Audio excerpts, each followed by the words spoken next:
And then you also have ACAS, you have AWS Inspector that have plugins and stacks that you can scan for, or you can run scans on that also correlate to controls. So that's where I kind of see the movement going in the automated way, even with policies and procedures, automating templates in a way that those documents, 50-page documents sometime, and there could be 30 of them per system, can automatically be scanned and identify what are your risks going to be, what are your non-risks going to be. Maybe this is an AI evolution aspect to it. I do see the future in that. I'm not an AI expert one bit, so I'm not going to navigate those waters on this conversation, but that's kind of the future I see now.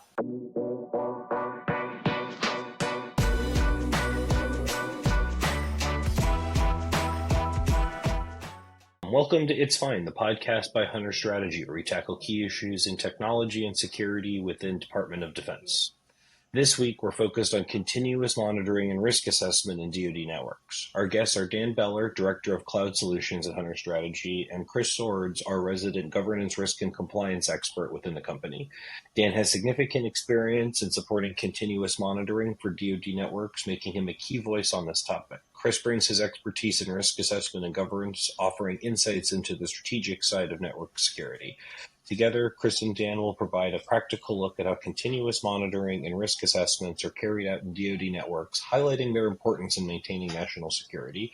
This episode is essential for anybody interested in technical and strategic aspects of cybersecurity within the DoD. Whether you're a cybersecurity professional, a student of the field, or simply interested in security measures that protect our country's digital frontiers, this episode promises to be both enlightening and engaging. So tune in and let's explore the depths of continuous monitoring and risk assessments in DoD networks with Dan Beller and Chris Sowards. Welcome, gentlemen. Good morning. Hey. Morning. Thanks for having me today, Matt. So just to kick us off, and since you guys provide very different perspectives on this, can each of you provide from your perspective an overview on continuous monitoring and its importance for defense networks? Sure. So I'm coming from the perspective of an implementer primarily, a software engineer, platform engineer, a security professional.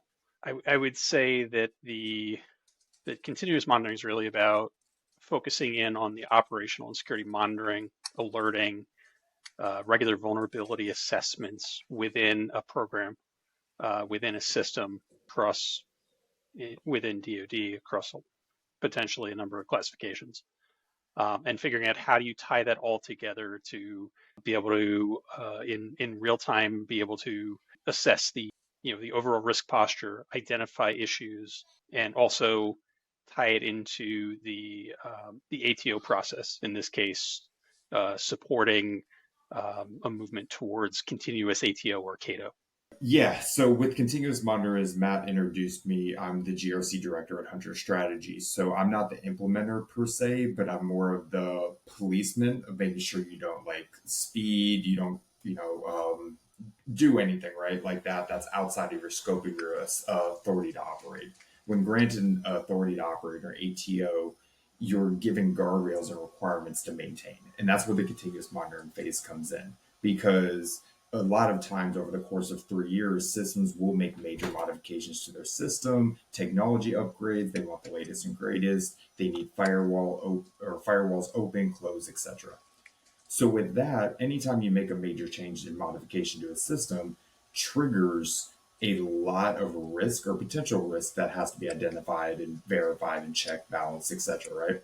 So on my side of the house, continuous monitoring is involved mainly around ensuring the course of your tenure of having an authority to operate, any changes and identify risks or potential risks that are going to come about from an engineer, an architect, a stakeholder who just has a good idea that day, are being addressed, monitored, maintained, etc. In the assessment process, we develop policies, procedures, governance that mandates all of this, and that's why it's so imperative. Because without that, you're essentially letting the kids run free, go run with scissors in the street kind of situation, right? Dangerous, but they're going to have a great time. You give an architect that ability and everything, they're going to have a fantastic time doing whatever they want to do with their system. But then you're going to have an issue like SolarWinds, and we all know what happened with that, because it just wasn't kind of being monitored. New risks that were being adopted were being ignored, and it just created this issue. So that's kind of my side of the house with continuous monitoring. And what would you say? And I think because this is just a kind of a follow on to both Dan's answer and your answer, because this kind of touches kind of both the tracking and implementation side.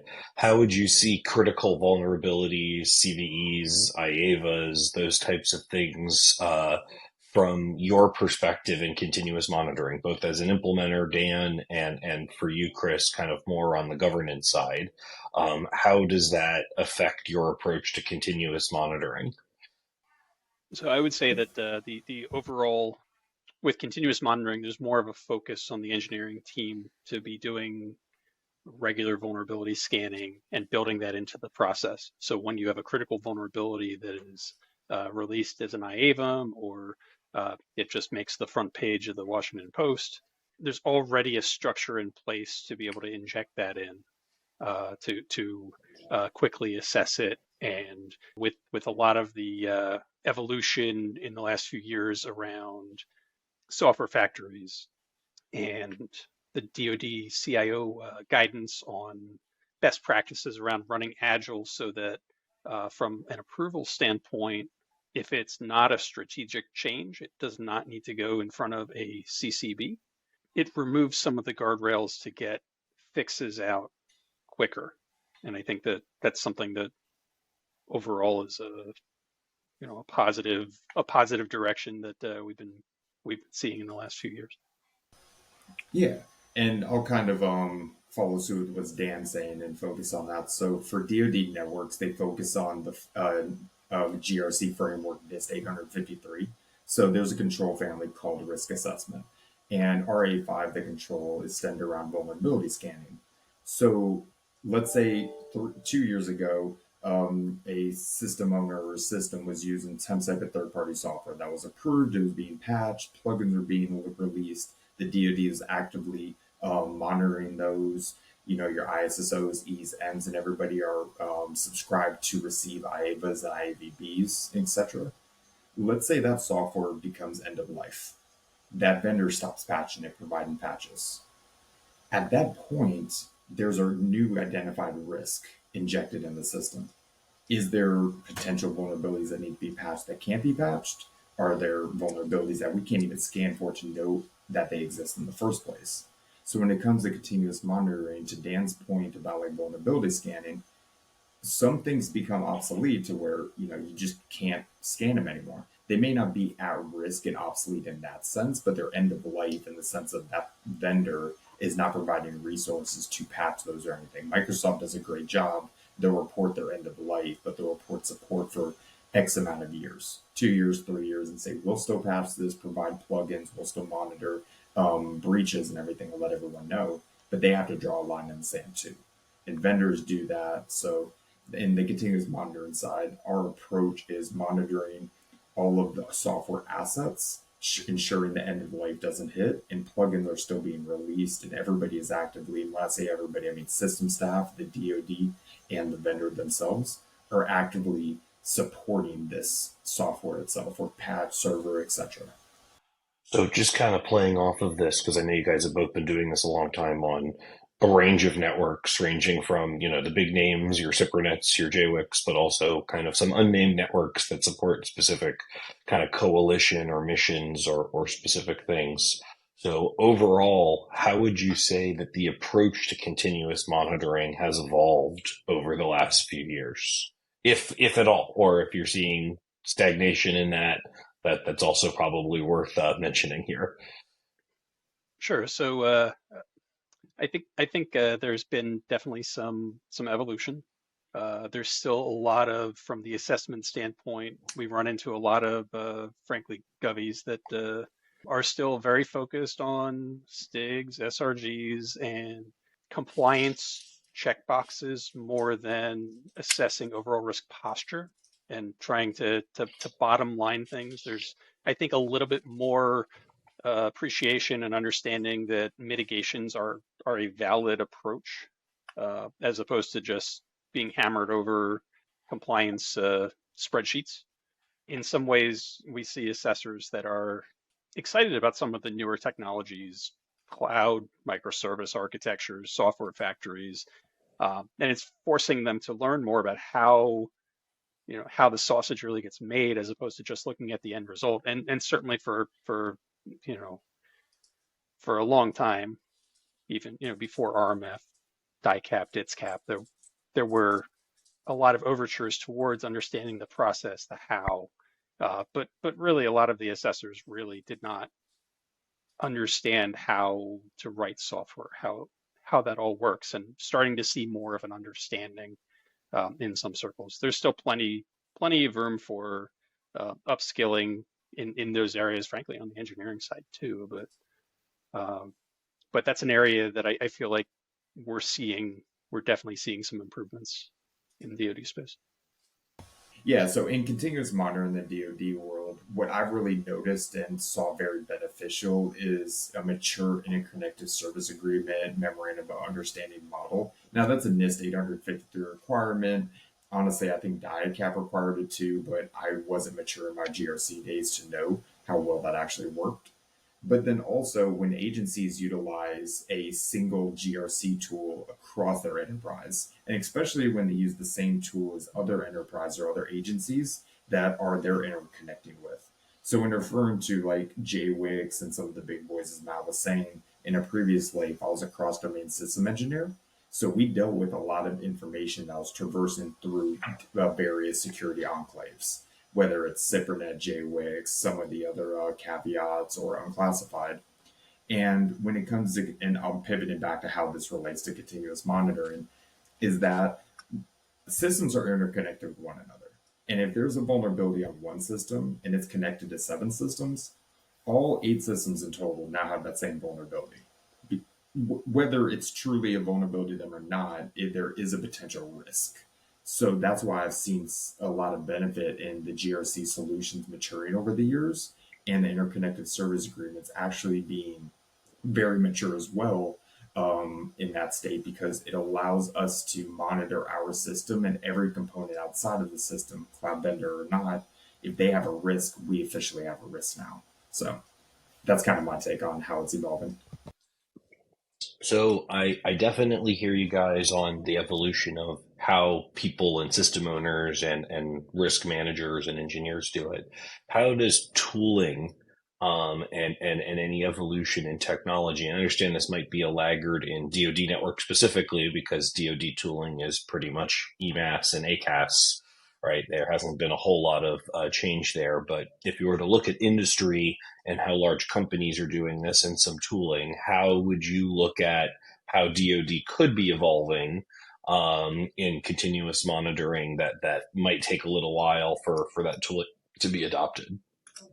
Yeah, so as Matt said, the DoD world, very slow, very cautious about anything they do for just purpose. Of course, they move too fast with the national secrets and everything like that. Something gets exploited. That's not a risk ever worth accepting. But when it comes to commercial clients, their risk is losing money. They, their focus is money. When it comes to the DoD, their focus is their sensitive information at large.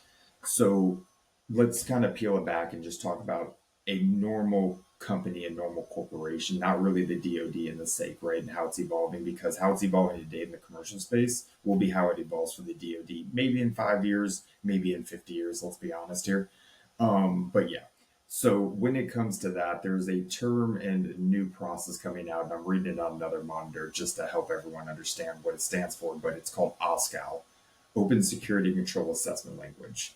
The premise behind OSCAL is an automated way to conduct assessments. Currently, assessments are very expensive, very rudimentary, requires a lot of senior professionals be involved in that, from the side that Dan's on to the side that I'm on, to the side of just people identifying that this is a need and how does that actually provide long-term revenue to your corporation, company, or agency.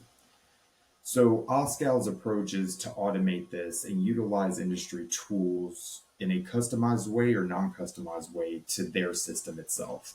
I always like to relate this back to AWS because they're the biggest IaaS out there in the world, in my opinion, and the most mature. But they've done a really good job with some of their security tools and pivoting it back to GRC frameworks. If you utilize tools like AWS Config, there's conformance packages Conformance packages coded with JSON files to actually scan your system and run just based off the checks of that framework. You also have AWS Security Hub. It's another tool that can automatically scan based on the same thing, JSON coding, and it'll scan your VPC, your cloud environment, for said miscontrols. So something that would typically take somebody maybe a week, 2 weeks to even possibly root through, you could just run it overnight, run it within a couple of minutes. And then you also have ACAS, you have AWS Inspector that have plugins and stacks that you can scan for, or you can run scans on that also correlate to controls. So that's where I kind of see the movement going in the automated way, even with policies and procedures, automating templates in a way that those documents, 50-page documents sometime, and there could be 30 of them per system, can automatically be scanned and identify what are your risks going to be, what are your non-risks going to be. Maybe this is an AI evolution aspect to it. I do see the future in that. I'm not an AI expert one bit, so I'm not going to navigate those waters on this conversation, but that's kind of the future I see now. Yeah, just to follow on what Chris was saying, I think especially for cloud deployments or systems that are hybrid, uh, the capabilities of the CSPs to provide things like Security Hub or Microsoft Defender come to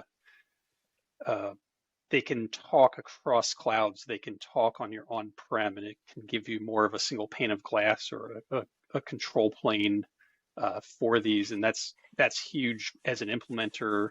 But also, I mean, I recently enabled some 853 and regulatory compliance and Defender for Azure for a project, and I showed the ISO who had never seen this before, but has been busy trying to learn how all of this works, and was absolutely floored by what what it is able to show in real time or near real time and align it to your GRC framework, whether that's 853 PCI DSS, what have you. It's just making it a lot easier and quicker to be able to assess and then report. I'm with you too on OSCAL. I'm excited to see when there is broader support for it. Right now, I think it's somewhat limited to FedRAMP as far as the government space goes. But if it's able to generate an SSP for 853 with CNSSI 1253 overlays, that's a game changer. Yeah, so Dan, I kind of want to have a conversation about that because I'm not actively supporting a DoD client right now, but you are. But I've had these issues in previous years with DoD clients and even anyone really in the GRC world because, it never has been that way. We've always done it this way approach. And technology moves too fast. You can't ever have that mindset. And when it comes to this and everything, when you approach like the ISSOs or stakeholders, even GRC people in that matter, and you present them, hey, here's an output of an automated scan tool that did this, how do you prove to them that it actually is up to snuff to what they need? Because to them, they're accepting risk in a technology or a component they're just not fully understanding. And sometimes they can take that as a developer, an architect just trying to push things through quickly, half-ass things, pardon my French if anyone's offended, of course. But yeah, like how do you navigate those waters? Because that's something I've always struggled, but I seem to at least get more headway than our people on your side because I am a GRC person per trade. So they tend to trust me more on that, about that at face value. A lot of it's education and trying to find at the end of the day it comes down to the same kind of things. It's about relationships. It's about building trust, proving it with following through with what you're saying. A lot of the time being able to provide a report and being able to lean on somebody like uh, Hannibal or Amazon to be able to say, hey, they're doing it. They have some provenance that you trust by virtue of previous experience. It can definitely help. But as far as actually generating the artifacts, it's still, is it an Excel spreadsheet? Is it a Word it's all free form, and it makes it very difficult to compare across programs. And I think that's an area that is going to have to change if we want to see fewer delays on just processing a large volume of the assessment docs so that systems can be approved quicker. Yeah, so back when I worked at the National Geospatial Agency, the whole ATO in a day concept was coming about. I actually don't know how far it's come along, but the whole process was trying to automate this and get systems ATO'd in a day. Now, that doesn't mean I just grab a system off the shelf and ATO them in a day. There's a lot more work, of course, but it's an interesting concept. And what you're navigating is kind of like the beginning steps of that approach. You're trying to instill confidence in these system owners or your system owner ISOs today, but not become overbearing or abrasive to where it becomes so intimidating to where you're telling them I know more than you even about GRC. Because at the end of the day, architects and engineers don't, but GRC people have no idea how to engineer, code, or architect either. So that's why the whole concept of the DevSecOps personnel was so interesting to me. It doesn't really seem like it bears a lot of fruit, but having developers that are also security operators and vice versa, I saw that being the future in the cyberspace around what you do, Dan, and what I do.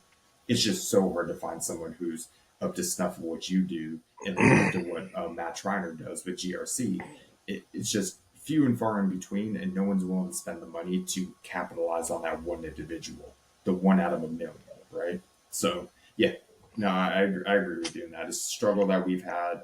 It's going to end one day. I just don't know when. I was going to say, unfortunately, I'm not sure if I mean, there's certain aspects of that that's just a skills gap in cyber from all all types of roles, and unfortunately, I'm not sure that's likely to change before any of us retire. But Yeah. here's hoping. When Matt Triner hired me on and we first met, we were talking about the GRC space and everything. And I do a lot of mentorship with a lot of like junior cyber people in college around the Houston area. And, I talk about the different fields and like coding sexy and everything like that. And everyone wants to do all these crazy things. But a lot of people look at GRC as the gateway drug into cyber. It's like their easiest dip in the toe when it comes to cyber, right? And I've seen a lot of people after 10 years, that's how they got into cyberspace, know nothing about cybersecurity. They just know GRC at the end of the day, right? They know how to follow a framework, they know how to write policies, etc. Very important. But when me and Matt had met, my career in IT and cybersecurity was different. I was actually on the opposite side of the house and I transitioned over to GRC. Nobody ever does because they always called me insane. Like, why would you go to GRC? But I enjoy it. I like ones and zeros in the sense of everything's in a box and makes sense, but also square peg round hole situation at times. So that's why I kind of fell in love with GRC. But me and Matt have had a lot of conversations. Matt had a similar background in this. We know other GRC professionals, same as us two, to where we learned a lot about cybersecurity. And then when we went to GRC, we just surpassed everybody because we knew exactly how to talk to the Dan Bellers, the Matt DiVertolas, everything about how these things work, but then also know how GRC works. So, yeah, hopefully one day. I don't know when, but I'm an optimist. So, yeah. Well, what I was going to say was that a couple things. One is you brought up a new topic, which is kind of that crossover, and I think Dan's probably the only cloud solution person that works at Hunter today that took an interest in, hey, I'm going to help get this ATO over the hump, and with that, learn a lot of GRC and a lot of the pieces that go into it. For me, it was sheer necessity, right? Like I wasn't as good of a software developer as the other people on my team. And as opposed to being the guy that everybody laughs at when he leaves the room, I wanted to be bringing value to the rest of my team. And none of them wanted to do the ATO paperwork. None of them wanted to figure out how to do the STIGs or how to maintain the compliance. And none of them none of them wanted to talk to the cyber risk team that was coming in and there to check boxes, and they didn't want to translate between what they did and that was something that I was able to offer. And so to the question of how do we get trust in tooling, unfortunately that's a human problem. We need to get people to trust the people that trust the tooling, and the people that trust the tooling need to learn to speak the way that the AO speaks, because it's not like GRC is a single language. It's a language of many dialects. And You need to be able to, one, just like how I can go to the UK or to Australia and some of the words and some of the expressions may jar me because I don't know them. I can have a conversation, right? I understand American English as a dialect, and with that, I can learn, UK English and Australian English and other forms of.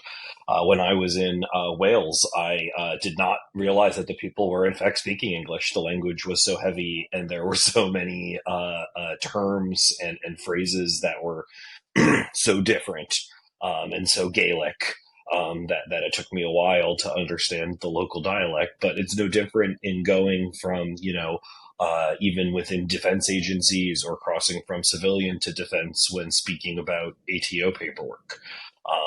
So I think just having a good base lexicon of what 853 means, having anecdotal experience as to, hey, I'm not telling you you need to do this, but this is how it was done before, and we found we had some efficiencies for that. And then having AOs and AO representatives, typically AO representatives, because AOs are usually too busy to get in the muck of the actual back and forth beforehand, right? They're really relying on their representatives and teams, but kind of really working the way up through the process and getting everybody to understand and agree with what that means. I think that is a really important aspect. OSCAL is interesting to me because, well, again, everything I said still applies. Doesn't matter that it has all these cool features. You still got to prove it. You still got to learn to speak the language. You still have to educate people. But the fact that the schema shows how you embed evidence for every claim made in a system security plan written in OSCAL, and that evidence can be a link to a Word document that is a policy, which for some controls is what makes sense. And other times it could be to a Selenium test or a Python script that actually goes and does the thing that the control says you're supposed to do and has empirical evidence. So I think that the people that conceived the schema have done a really good job of making it a schema that can be trusted. But the tooling needs to get better. The GRC tools need to speak that dialect better. Right now, we're in a place where, and I'm not going to name names here because I don't want to get into GRC tool wars, because that could be a whole other episode. But right now it's kind of a very checkbox. Well, you must be able to export OSCAL. That's what they're telling of the various GRC tools that are used in government spaces. You need to export it. Well, that's great. That's a good start, that you can take all the stuff in the tool and export an OSCAL. Can you import it too? And if you go across tools, can you import, somebody else's OSCAL export? And today we're not there. We're just not, right? Most tools can't even import the very export that they made yet. They're still working on within themselves, and certainly cross-tool support is just not there yet. And that's, again, these are common of new specifications and schemas coming to industry to describe a thing, right?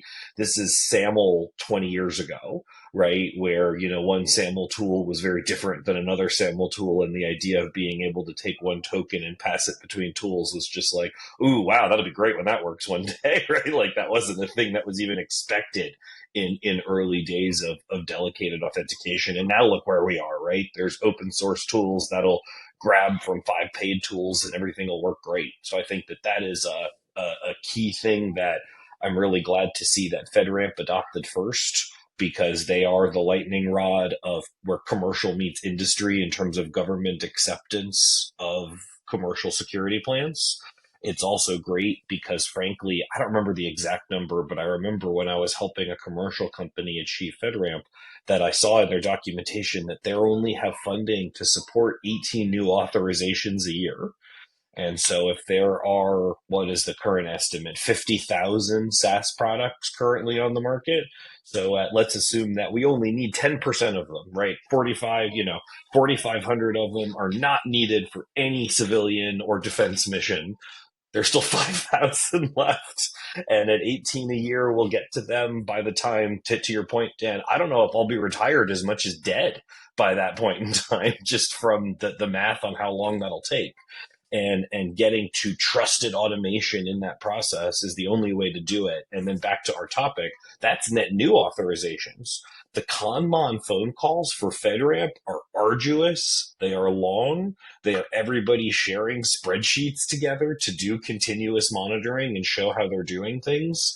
And being able to automate that Conmon process is going to be a massive pivot in our government's ability to trust commercial cloud products and continually have them follow the rules that all of our DoD systems follow. So that was one.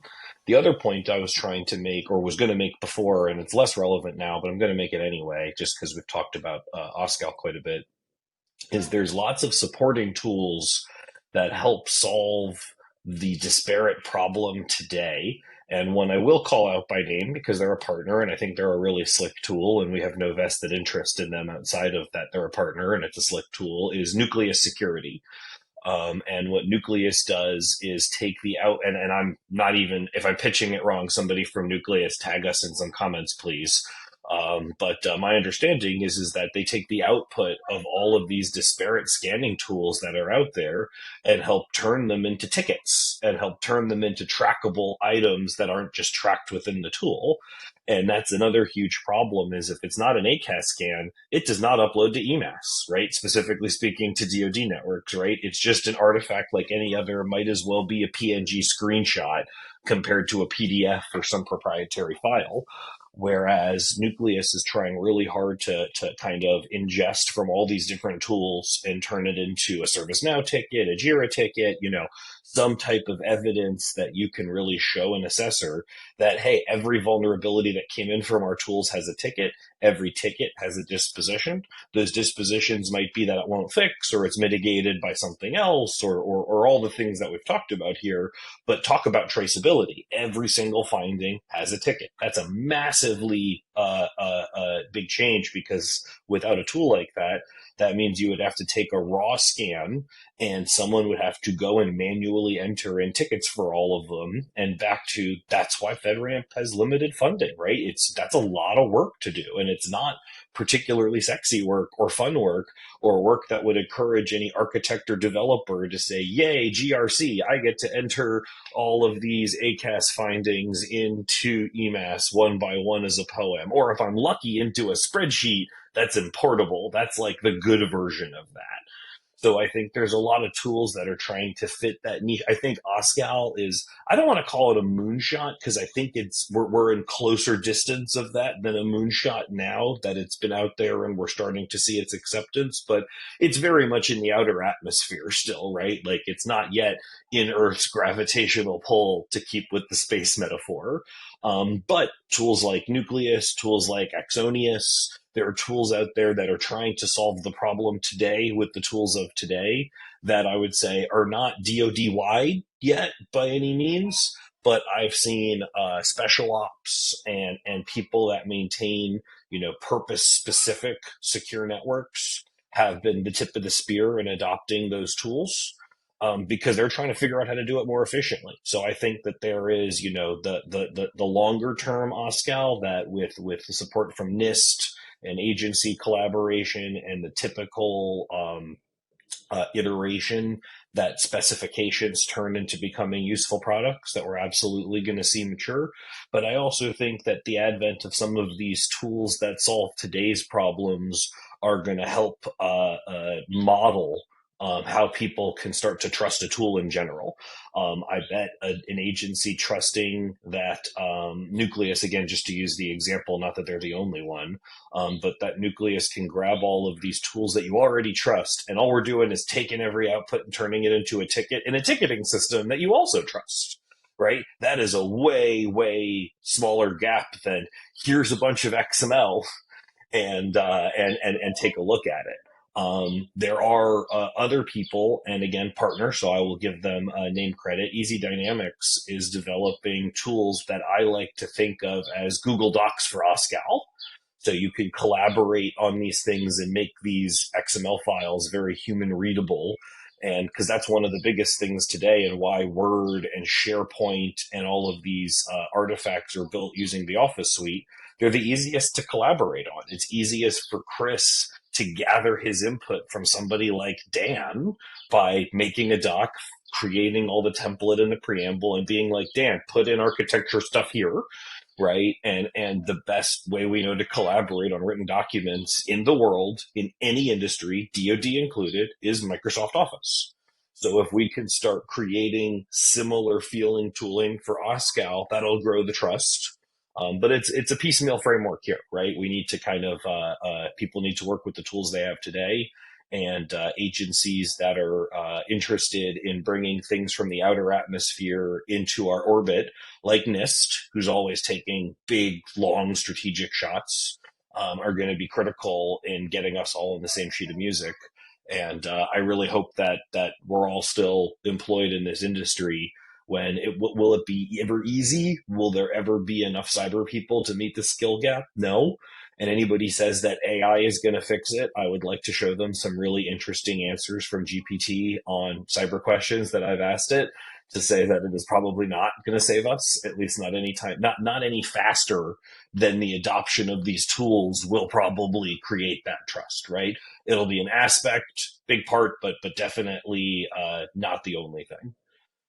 So, Matt, to your first point you were making about like FedRAMP being behind the curve and everything, currently I'm supporting a system that's leveraging two SaaS FedRAMP products. And we got access to their FedRAMP packages, their SSPs, etc. And one of them is from 2016. The other one's latest one's from like 2019. I'm not going to call out the names of these vendors by any stretch, but it's one of these things that this is now a risk. It's a risk because people are taking FedRAMP and saying, okay, you have the seal of FedRAMP, you're good to go. But in reality, they've had this ATO for 6 years and FedRAMP has accepted the risk. And now every agency utilizing these services are having to as well, because they might not actually be doing proper continuous monitoring because FedRAMP doesn't have the resources or staffing to keep up with everything. So what's your approach? Like, let's say you're supporting the system on the GRC side and you get their FedRAMP package and you realize it's 7 years outdated. They're on NIST 853 Rev 4 and everybody's on Rev 5 now. So I can say for me, and this is just because I try to take a real risk approach, and I say real risk is that the real risk is based on a threat model of a system and based on what we're concerned about, right? When I say to your confidentiality, integrity, availability, right? How does this affect the real concerns that we have in a system based on this gap? And so if the package is out of date and they've been doing no conmon, I want to know what blackmail they have on the jab that allowed them to stay out of date for 7 years, right? If there's conmon, yes, maybe their SSP is way out of date. That's not uncommon. But they have conmon, and I can look through conmon as an approach to understand what is the current open things within a system. And I try to stack that against real risk. That's what I try to do when I see things that are way out of date. What I will say is that, and this is something that we avoid, but we really try to look at what's POAM'd in that system outside of just the continuous monitoring, because there was recently, I need to find this, but there was recently an OIG finding where people were using inheritance from FedRAMP systems, as I highly encourage, because not using inheritance just really drives me nuts when it comes to waste of precious assessor resources, right? If the assessors are any good, it's hard to find them. So you need to kind of keep those moving. People will not understand that they need to really adjudicate the FedRAMP body of evidence. And they'll say, oh, great. This is FedRAMP and this control is listed as inheritable. And therefore, I'm inheriting this. But then you look a little deeper in that FedRAMP package, and it's POAM, meaning it's not actually compliant. So we are inheriting a thing that they don't have. And that happens a lot, right? Because there is no connected governance between these systems of record, right? Between FedRAMP's GRC tool and EMAS as the example for DoD, right? And so that is, I think, a big gap that I think can be fixed with tooling and automation, that when you click inherit, that's where something like OSCAL is going to be great. When you say, hey, I'm inheriting this control, and you should be able to look through machine readable system packages to be like, oh, wait, that control you inherited is listed as a POAM, so you can't inherit that yet. And maybe you can get the same poem that they have and inherit the timeline and it still be out of your authorization boundary. That's valid, right? But the fact that you list your control as compliant over something that you inherited that listed it as non-compliant in POAM is a problem. And so that's where I'd say that tooling is that's where I really have high hopes for OSCAL as a tool to be able to fix that connected governance problem. That said, in the meantime, it's educating people that FedRAMP is not a seal of perfection, and it was never intended to be. Right? It was it's to reduce over re-adjudication of the exact same bodies of, or sorry, not adjudication, recollection and reassembly of the exact same bodies of evidence. Everybody should still be adjudicating the evidence for themselves. And that's something that is misunderstood because you have some agencies, and I will name names here. DISA has done a bad job of allowing you to accept FedRAMP evidence as evidence, right? And the advent of IL4 and IL5 is I have a strong feeling that IL5 should have been an overlay. It should never be a level of authorization, and I think it's created a lot of confusion because people think, well, IL5 is just more important than IL4, and I was like, no. It's basically an NSS overlay for cloud. Right. And there's some nuance there. I know I'm oversimplifying it, but I really feel like that's been DoD's desire to follow their own process, which is, again, warranted many times, has created this confusion of, well, if you're not IL5, you're nothing, which is like, or you can't do CUI if it's not IL5. That is not true. That is very much not true.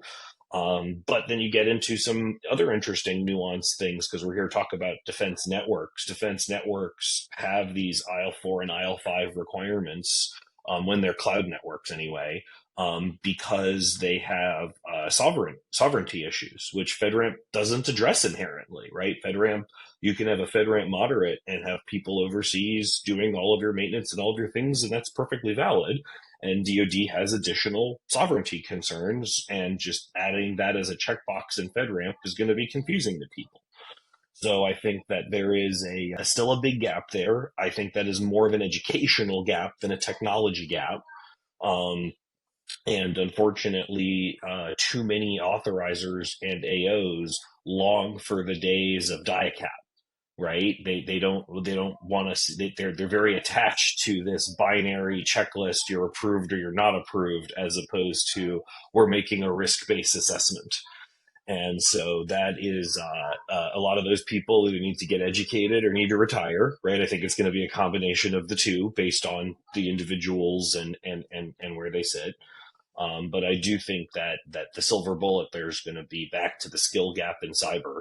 And, the government has taken a lot of push towards accepted cyber service, direct hiring authority for cyber billets, additional pay bands for like different ways to encourage, qualified practitioners who understand these distinctions to be involved in, securing a defense network and authorizing the security of a defense network. So I think everyone's making the right moves, but I think it's going to take a while to get there still. So one question I did want to end on here, and this has been a great discussion, is how do we monitor or measure the improvement of that? What metrics can we use to show continuous monitoring is effective in both our current state and in future states? Yeah, I mean, I can answer that really simply. Is how long does it take a 3-year assessment package to be produced? If your continuous monitoring is very mature, when it's time for your assessment, your ATO is coming to expire. If it takes you a couple weeks to get your package done and everything, that means for the last 3 years, you've been maintaining your ATO package. If it takes you 6 months, that means you have a Kanban failure somewhere. And nobody has been addressing what's going on, staying on top of it, and everyone's starting from scratch. So as simply as that, if I go into a system and say, hey, you're getting assessed in 2 weeks, and like it's going to take us 6 months and we have all these issues, I know that they didn't do any Kanban whatsoever, and that's their problem right there. That's a really good point. So I would add that if you're coming in for either already having or attempting to move up to having a continuous ATO, that's qualitatively a pretty good indicator of a process that's being done well if it's able to be approved. But ultimately, I think when you talk about metrics, I mean, the proof's going to be in the pudding. So it gets down to the fundamentals. So things like how early are you detecting vulnerabilities? Are you only responding to IAVMs, or are you finding it on your own? Mean time to patch, especially with microservices. That when if you've gone from a monolith system where you have a version of Java because everything's running there, and then you migrate to microservices and you've got 10 different container pods running in Kubernetes, each with its own version that needs to be iterated. How quick are you able to respond when there is an issue? So looking at that, and then at the end of the day, I mean, also looking at compliance STIG findings and SRG findings, and if you're building in this into your process, you should be able to see over time just a reduction by like orders of magnitude, just because many of the issues, many of the configurations are not exotic or unknown. They are, in a lot of ways, a lot of the same basic things that we've been dealing with for years on how do you build a secure system. You should be able to have a pretty clean container OS at this point. It's just, it's really a matter of your priority and you demonstrate it through the results. Awesome. Well, gentlemen, thank you for your time today. I really appreciate this post. It's been a great discussion, and you both have a wonderful rest of your Friday.